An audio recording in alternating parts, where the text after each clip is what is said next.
हमारे इस चैनल मैथिली गंगा को लाल बटन दबाकर सब्सक्राइब करें व घंटी के निशान का बटन दबाएं ताकि सभी नए वीडियो आप तक तुरंत पहुंचे बिल्कुल मुफ्त।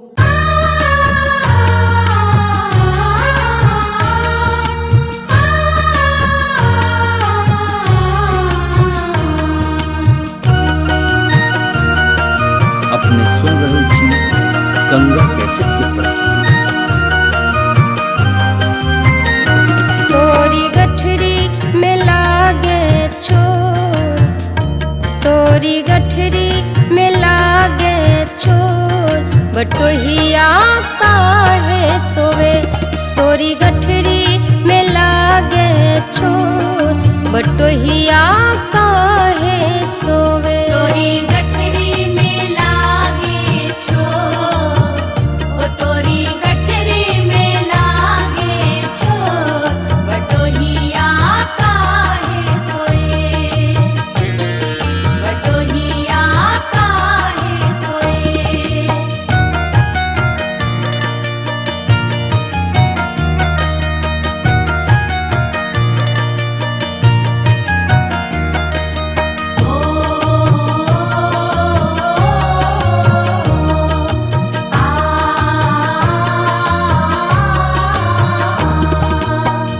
पाँच पच्चीस तीन है चोर, पाँच पच्चीस,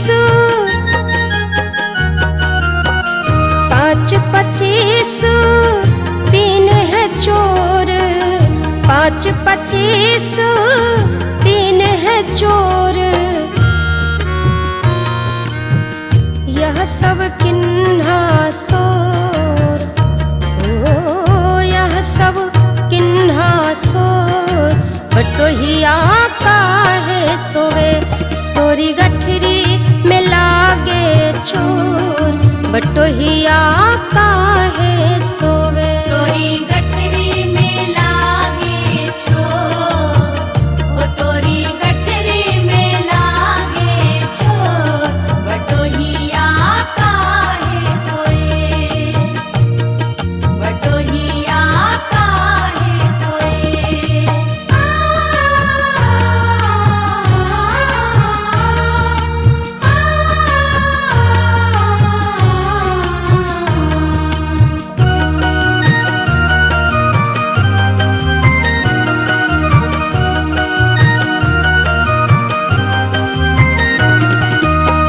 भवसागर एक नदी बहत है, भवसागर एक,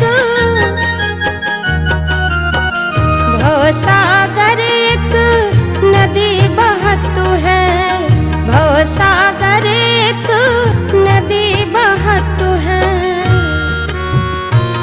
बिन उतरे जीव घोर, ओ बिन उतरे जीव घोर, बटोहिया काहे सोवे। तोरी गठरी में लागे छोर, बटोहिया काहे सोवे। तोरी गठरी में लागे छोर, ओ तोरी गठरी में लागे छोर, बटोहिया काहे सोए, बटोहिया काहे सोए।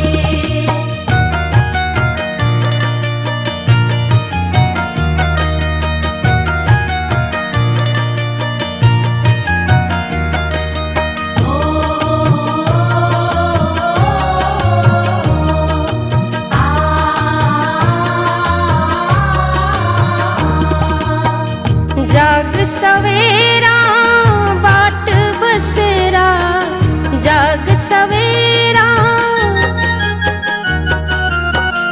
जाग सवेरा बाट बसेरा, जाग सवेरा बाट बसेरा। फिर ना लागे ओ फिर ना लागे ओ, बटोहिया काहे सोवे। तोरी गठरी में लागे छोर, बटोहिया काहे सोवे। तोरी गठरी में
जागत कीजे भोर, ओ जागत कीजे भोर, बटोहिया काहे सोवे, तोरी गठरी में लागे चोर, बटोहिया काहे सोवे। तोरी गठरी में लागे छोर, ओ तोरी गठरी में लागे छोर, बटोहिया काहे सोए, बटोहिया काहे सोए।